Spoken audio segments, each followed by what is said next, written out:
Cerca de 70% dos alimentos consumidos no Brasil têm origem na agricultura familiar, segundo dados do IBGE.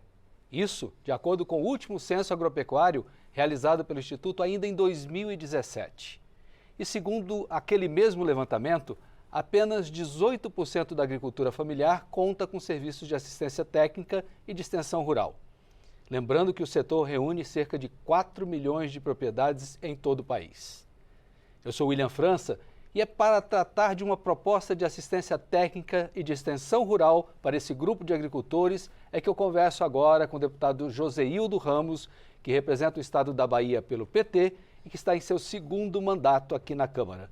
Deputado, seja muito bem-vindo ao Palavra Aberta. Eu é que agradeço, é uma oportunidade da gente tratar das coisas que a gente faz por aqui. Muito bem. Qual é essa proposta que o senhor está começando a estudar, a desenhar? O senhor pensa num sistema? Como é que é isso? Olha bem, parte da minha vida profissional aconteceu no Banco do Nordeste, muito vinculado à agricultura e pecuária, no financiamento do banco. E majoritariamente, do ponto de vista do número de clientes, o agricultor familiar, ele recebe muita atenção até hoje do Banco do Nordeste. Então, é a minha vida. Foi o meu dia a dia naqueles tempos em que a gente trabalhava o crédito para a agricultura familiar, como até hoje acontece. Muito bem. O senhor é engenheiro agrônomo, né? Então o senhor tem também essa visão do campo, além do sistema bancário. O que o senhor prevê? Qual é a ideia? Que se cria o quê? Na realidade, eu acho que há muito tempo o Brasil deveria construir um sistema, uma política de Estado para a assistência técnica e extensão rural. E nunca aconteceu. Quando cheguei aqui, no primeiro momento, nem sempre num primeiro mandato, você trata disso, você firma a sua presença aqui em outras situações. Isso foi planejado por nossa equipe. Mas nesse momento, eu acho que é um trabalho de fôlego, portanto estruturante, deixar um legado de um sistema que seja trabalhado de maneira coletiva por vários atores. Quem seriam esses atores? Não dá para a gente pensar na assistência técnica e na extensão rural sem a academia, sem a universidade, seja federal ou seja estadual. Sem a pesquisa. Então, a pesquisa é quem dá a ferramenta para que a assistência técnica e extensão rural seja promovida. Por exemplo, a Embrapa, não é isso? A Embrapa, a CEPLAC. E hoje essas duas empresas enfrentam dificuldades do ponto de vista orçamentário, do ponto de vista do seu financiamento, porque não tem estabilidade. Não está sendo uma política de Estado, inclusive para a pesquisa, que dirá para a assistência técnica. Então, nós apresentamos essa matéria, esse interesse para o MDA, imediatamente o ministro... MDA, para o nosso telespectador, é o Ministério de Desenvolvimento Agrário, é quem cuida do agricultor familiar.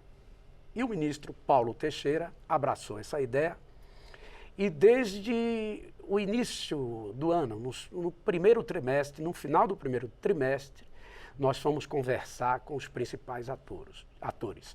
Os extensionistas, pesquisadores, professores, pessoal do Instituto Federal de Educação Profissional no campo. Junto às chamadas EMATERs também? As EMATERs, que são as empresas de extensão rural e de assistência técnica de todo o país.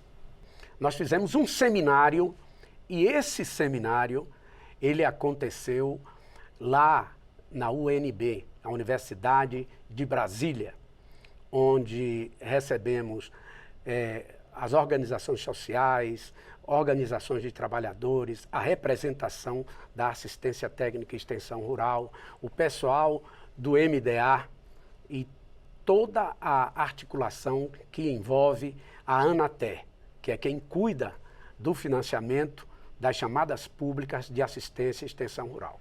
Então, a gente quer um financiamento estável, de presença constitucionalizada, a fim de que esse serviço siga adiante, independente do governo que apareça neste país.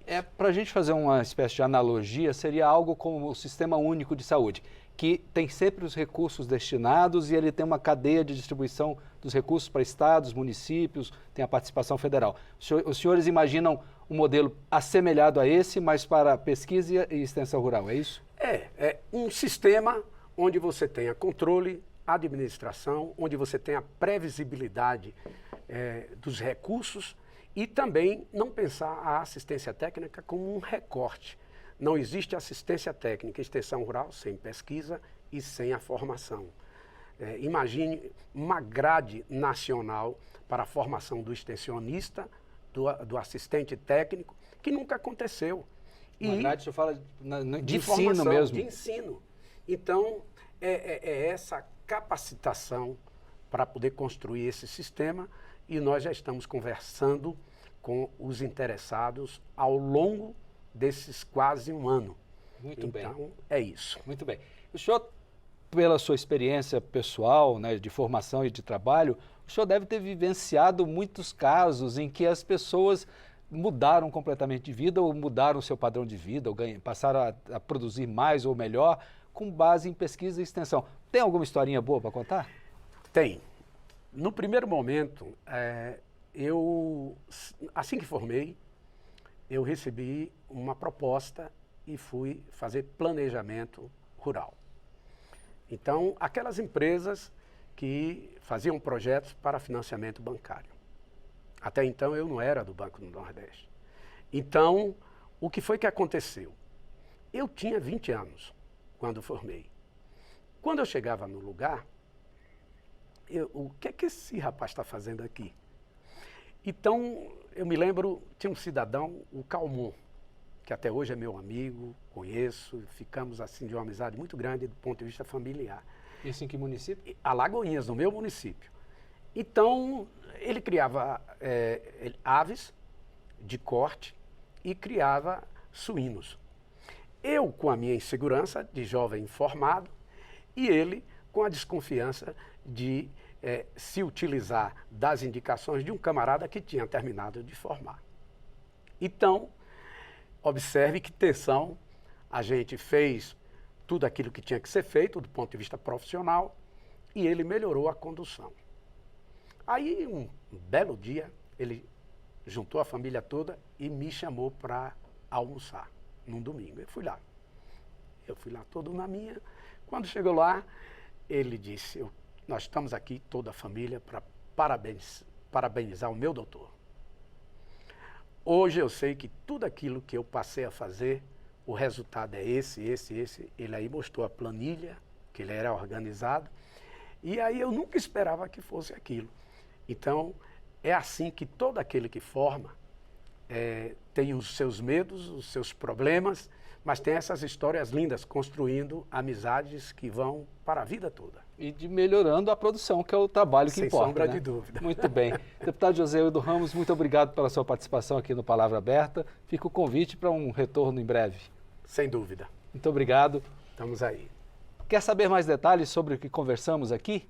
Acesse nosso portal na internet, câmara.leg.br, e também as nossas redes sociais. Para rever ou compartilhar essa entrevista, busque o canal da Câmara no YouTube. Muito obrigado por sua atenção.